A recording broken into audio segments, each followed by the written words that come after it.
Ladakh Umlingla పాస్లో ride చేసిన తొలి హైదరాబాద్ ఉమెన్గా నిలిచిన హారికను అభినందించారు Chennur MLA Vivek Venkataswamy. Telugu book of రికార్డ్స్లో చోటు దక్కించుకుంది హారిక.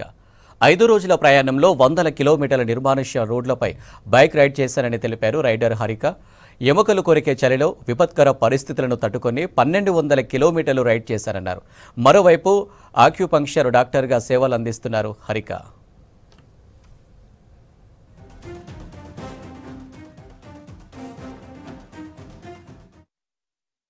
చాలా హ్యాపీగా ఫీల్ అవుతున్నాను. I'm the first women from Telangana to do Umlingla pass solo ride అనమాట. ఆ విషయం సార్కి తెలియగానే ఆయన చాలా మంచిగా స్పందించి నా ఫస్ట్ ఆర్టికల్ వెలుగులోనే వచ్చింది. సో ఆయన ఎంకరేజ్ చేశారనమాట. అందుకనే ఆయన చేతుల మీదుగా తీసుకోవాలి అనుకుని ఈరోజు వచ్చి Telugu book of records certificate ఆయన చేతుల మీదుగా తీసుకున్నాను నేను. ఆ పాస్ అనేది వరల్డ్స్ హైయెస్ట్ మోటరబుల్ పాస్. అది లదాఖ్లో ఉంది. 19,024 ఫీట్లో ఉందన్నమాట. సో యూజువల్లీ అది టఫ్ టెరైన్, గ్రూప్ ట్రావెల్ ఎక్కువ చేస్తారు. సో నేను అది సోలోగా చేశాను. అండ్ పైగా తెలంగాణ బాన్ నేనే ఫస్ట్ అనమాట. అందుకని ఈ రికార్డ్ వచ్చింది నాకు. యాక్చువల్లీ నాకు సొంతగా బైక్ లేదు. సో నేను వెళ్ళి అక్కడ బైక్ రెంట్కి తీసుకుని వెళ్ళాను. అంటే నేషనల్ హైవే వరకు బాగానే ఉంటుంది, కానీ హాన్లీ అని ఒక ప్లేస్ వస్తుంది మధ్యలో. అక్కడ కొంచెం ఇసుక గాలి వచ్చినప్పుడు ఇసుక రోడ్ మీద పడిపోయి అలా కొంచెం అది కష్టంగా ఉంటుంది. ఇసుకలో స్కిడ్ అయ్యి పడే ఛాన్సెస్ చాలా ఎక్కువ ఉంటాయి. అండ్ హాన్లీ నుంచి ఉమింగ్లా రఫ్లీ ఒక 95 కిలోమీటర్స్ అలా ఉంటుంది. దానికేమో మొత్తం 16,000 to 19,000 ఫీట్లో వెళ్తాం కాబట్టి మన బైక్ ఫస్ట్ సెకండ్ గేర్ కంటే ఎక్కువ వెళ్ళలేమన్నమాట. అండ్ అది చాలా కొంచెం స్టీప్గా ఉంటాయి ఆ వ్యాలీ రోడ్స్ అన్నీ. సో నాకు ఫియర్ ఆఫ్ హైట్స్ కూడా ఉండడం వల్ల నేను అది చాలా టైం తీసుకుని దిగేటప్పుడు చాలా టైం తీసుకుని దిగి అలా ఉమింగ్లా రీచ్ అయ్యాను. అక్కడ చలిగాలులు చాలా ఎక్కువ ఉంటాయి.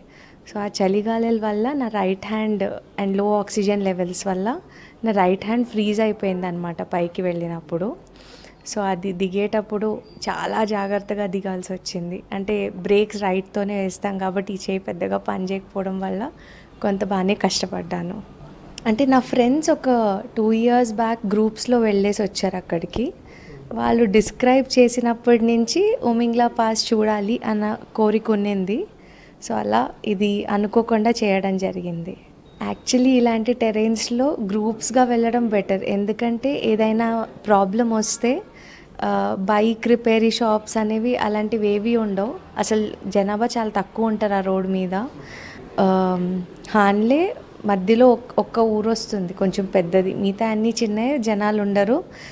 సో ఏదైనా అయితే బైక్స్కి కష్టమే. అందుకని యూజువలీ గ్రూప్లోనే ట్రావెల్ చేస్తారు. ఎందుకో నాకు అది ఒంటరి ప్రయాణం చేయాలి అన్న థాట్తోనే వెళ్ళాను నేను. అలా వెళ్ళి చేరుకున్నాను నేను. మధ్యలో అంటే అది హాన్లే దగ్గర ఇసుక రోడ్ మీద పడి ఆల్మోస్ట్ స్కిడ్ అయి పడబోయాను. లక్కీలీ పడకుండా బైక్ ఆగింది కాబట్టి లైక్ బైక్ని స్టాప్ చేయగలిగాను నేను. అప్పుడు కొంచెం కష్టంగా ఉండింది, ఎందుకంటే అది బైక్ లేపడానికి వాటికి అంటే ఇంకెక్కడ మెడికల్ ఫెసిలిటీస్ కానీ అవి ఏమీ ఉండవు. ఏమైనా అయితే చాలా డెజర్టెడ్గా ఉంటాయి ఆ ఏరియాస్ అన్నీ. సో మనం చాలా జాగ్రత్తలు తీసుకొని నడపాలి. And medical kit and oxygen కూడా తీసుకెళ్ళాను నేను. ఒకవేళ ఉమింగ్లా రీచ్ అయ్యాక అక్కడ ఏమైనా బ్రీతింగ్ ఇష్యూస్ వస్తే ఆ లో ఆక్సిజన్ లెవెల్స్ వల్ల అని. సో అలా ఆక్సిజన్ కూడా తీసుకెళ్ళాను. బట్ లక్కీలీ అది వాడాల్సిన అవసరం రాలేదు.